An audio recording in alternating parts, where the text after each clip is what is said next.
இயேசு கிறிஸ்துவின் இடையினேற்ற என்ப நாமத்தில் உங்கள் அனைவருக்கும் எங்கள் அன்பின் நல்வாழ்த்துக்களை தெரிவித்துக் கொள்கிறேன். ஆண்டவர் உங்கள் அனைவரையும் ஆசீர்வதித்து வழி நடத்துவாராக. இந்த நாளிலும் உங்களை இந்த காணொலி வழியாய் சந்தித்து ஆண்டவருடைய வார்த்தைகளை பகிர்ந்து கொள்வதில் நான் மிக்க மகிழ்ச்சி அடைகிறேன்.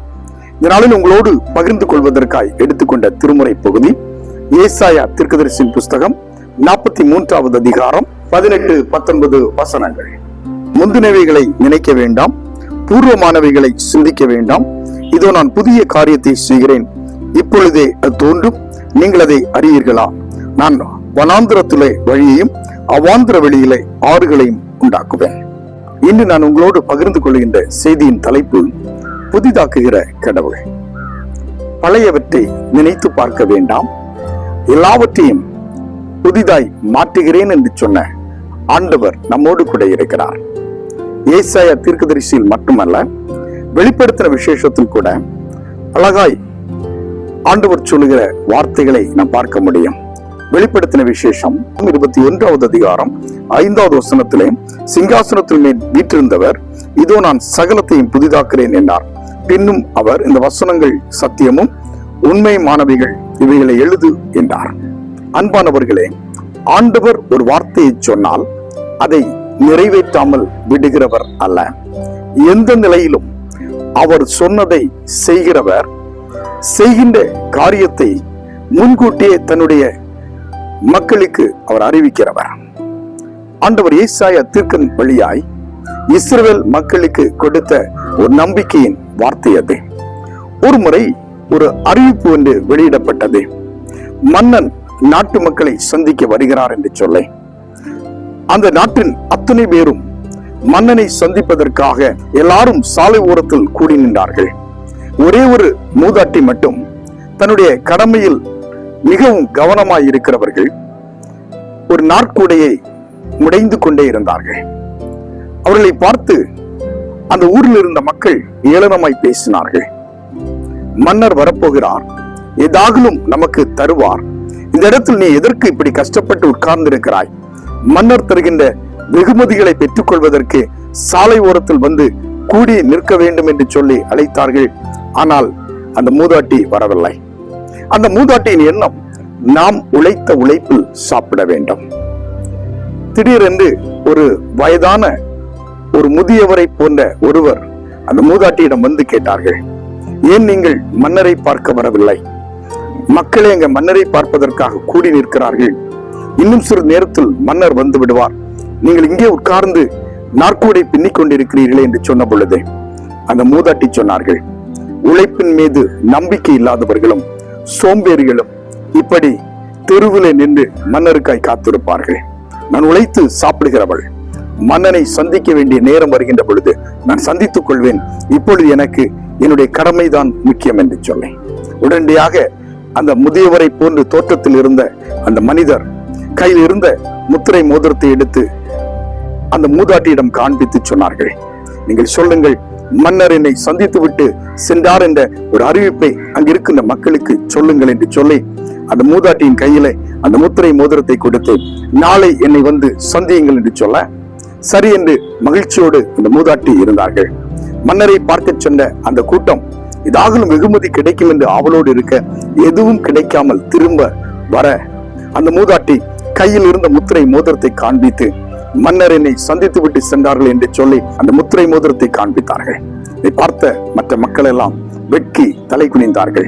அந்த மூதாட்டி அடுத்த நாள் அரண்மனையிலே சென்று அவர்களுக்கு தேவையான எல்லாவற்றையும் பெற்றுக்கொண்டு வீட்டிற்கு வந்தார்கள். அதுவரையிலும் அந்த வீடு வறுமை நிறைந்த ஒரு வீடாய் இருந்தது. எப்பொழுது அந்த மன்னர் அந்த வீட்டிற்குள் வந்து சென்றாரோ அன்றிலிருந்து அந்த வீடு மிக செழிப்பான ஒரு வீடாய், எல்லாவற்றையும் நிறைந்த ஒரு வீடாய் மாறினது. ஒவ்வொரு நாளும் மன்னரிடமிருந்து தேவையான பொருட்கள் மூதாட்டியின் வீட்டை நோக்கி வந்து கொண்டே இருந்தது. எனக்கு அன்பானவர்களே, ஒரு சாதாரண ஒரு மன்னன் ஒரு மூதாட்டியின் கடமை உணர்வை கண்டு பாராட்டி வெகுமதிகளை கொடுத்து தனக்குண்டான எல்லாவற்றிலும் அந்த மூதாட்டிக்கு பங்கு கொடுக்கிறான் என்று சொன்னான். நம்மை உருவாக்கின ஆண்டவர் நம்மை இன்னும் முன்னேற்ற பாதையில கொண்டு செல்லவும், நமக்கு தேவையான எல்லாவற்றையும் பெற்றுக்கொள்ளவும் ஆண்டவர் நம்மை அழைக்கிறார். ஏசாயா தீர்க்கதரிசியின் புஸ்தகம் 40வது அதிகாரம் 31வது வசனம் சொல்லுகிறது, கர்த்தருக்கு காத்திருக்கிறவர்களோ புது பலன் அடைந்து கழுகுகளைப் போல செட்டைகளை அடித்து எழும்புவார்கள். அவர்கள் ஓடினாலும் இளைப்படையார்கள், நடந்தாலும் சோர்ந்து போகார்கள். எனக்கு அன்பானவர்களே, கர்த்தருக்கு காத்திருக்கிறவர்கள் நாம் முதலாவது அறிந்து கொள்ள வேண்டும், நம் ஆண்டவருக்கு காத்திருந்தால் புது பலனை கொடுக்கிறவர். எல்லாவற்றையும் புதிதாக்குகிறேன் என்று சொன்ன ஆண்டவர் முதலாவது நமக்கு சொல்லுகின்ற ஒரு வார்த்தை, சோர்ந்து போகிறவர்களுக்கு புது பலனை கொடுக்கிறவர். கர்த்தருக்கு காத்திருந்தால் அந்த புது பலனை பெற்றுக் கொள்ள முடியும். நம்முடைய வாழ்க்கையில் சில நேரங்களில் சோர்வுகள் வரும், பலகீனங்கள் வரும், கடினமான சூழ்நிலைகள் வரும். அதில் கர்த்தருக்கென்று காத்திருக்கின்ற பொழுது ஆண்டவர் நமக்கு புது பலனை கொடுக்கிறவர், பலப்படுத்துகிறவர், தைரியப்படுத்துகிறவர். உலகத்தில் சோர்ந்து போகாதபடி ஒவ்வொரு நாளும் ஆண்டவருடைய அடிச்சுவடுகளை பின்பற்றுவதற்கான பலனை ஆண்டவர் நமக்கு கொடுப்பார். ஆகவே ஒன்றை உணர்ந்து கொள்ளுங்கள், கர்த்தருக்கு காத்திருக்கிறவர்கள் புது பலன் அடைவார்கள். யார் ஆண்டவருக்காய் காத்திருக்கிறார்களோ அவர்கள் இளைத்து போவதும் இல்லை, சோர்ந்து போவதும் இல்லை, புது பலத்தோடு முன்னேறி செல்வார்கள். இரண்டாவது, பரிசுத்த வேதாகமத்திலே ஏசாயா 41வது அதிகாரம் 13வது வசனத்திலே, உன் தேவனாய் இருக்கிற கர்த்தராகிய நான் வலது கையை பிடித்து பயப்படாதே, நான் உனக்கு துணை நிற்கிறேன் என்று சொல்லுகிறார். ஆண்டவர் புது பலனை கொடுக்கிறவர். இரண்டாவது, நமக்கு துணை நிற்கிற ஆண்டவர். பலனற்று நிற்கிற நேரம் ஆண்டவர் நமக்கு பலன் தந்து துணை நின்று நம்மை வழிநடத்துகிற ஆண்டவர். சோர்ந்து போகிற நம்மை பலப்படுத்துவார். நமக்கு துணையாய் இருந்து எப்பொழுதும் நம்மோடு கூட இருக்கிற ஆண்டவர் நம்மை வழிநடத்துகிறார். ஆகவே இந்த நாளிலே ஆண்டவருடைய சமூகத்திலே நம்மை தாழ்த்தவும், சோர்ந்து போகிற நாம் புது பலத்தோடு ஆண்டவருடைய துணையோடு எல்லாவற்றையும் பெற்றுக்கொண்டு ஆண்டவருக்கு பின்தொடர வேண்டும். மூன்றாவது, புலம்பலின் புஸ்தகம் 3வது அதிகாரம் 22, 23 வசனங்கள்.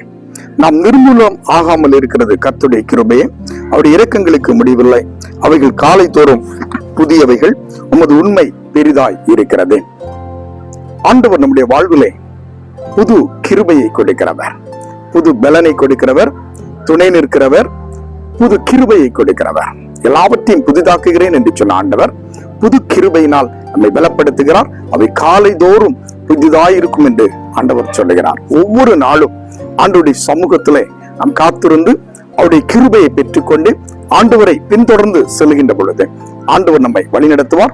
புதிய கிருபையினால் நம்மை வழிநடத்தி ஒவ்வொரு நாளும் நம்மை ஆசீர்வதிக்கிற ஆண்டவர் நம்மோடு கூட இருக்கிறார். ஆகவே இந்த நாளிலே ஆண்டவருடைய சமூகத்தில் நம்மை தாழ்த்தவும், ஒரு புது பலத்தோடும் அவருடைய துணையோடும் புது கிருபையோடும் ஒவ்வொரு நாளும் ஆண்டவரை பின்தொடர்ந்து செல்வோம். ஆண்டவர் நம் அனைவரையும் ஆசீர்வதிப்பார். இந்த நாளிலும் ஆண்டவருடைய வழிநடத்தல் நம்மோடு கூட இருக்க ஒரு நிமிடம் கண்களை மூடி ஆண்டவரை நோக்கி ஜெபிப்போம். கிருபையா எங்களை நேசிக்கிற எங்கள் பரலோகத்தின் நல்ல ஆண்டவரை, ஆசீர்வதிக்கப்பட்ட இந்த நேரத்திற்காக நன்றி செலுத்துகிறோம்.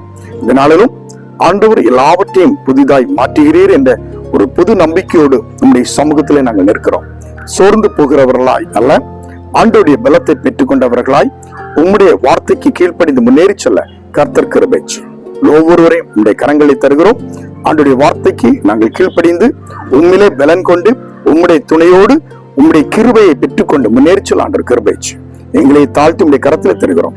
இயேசு கிறிஸ்துவின் வழியாய் வேண்டுகிறோம் ஜெபங்கேலும் நல்ல பிதாவே, ஆமென். கிறிஸ்து இயேசுவுக்குள் என மிகவும் அன்பானவர்களே, ஒரு வீசி கூட உங்கள் அனைவரையும் வாழ்த்துகிறேன்.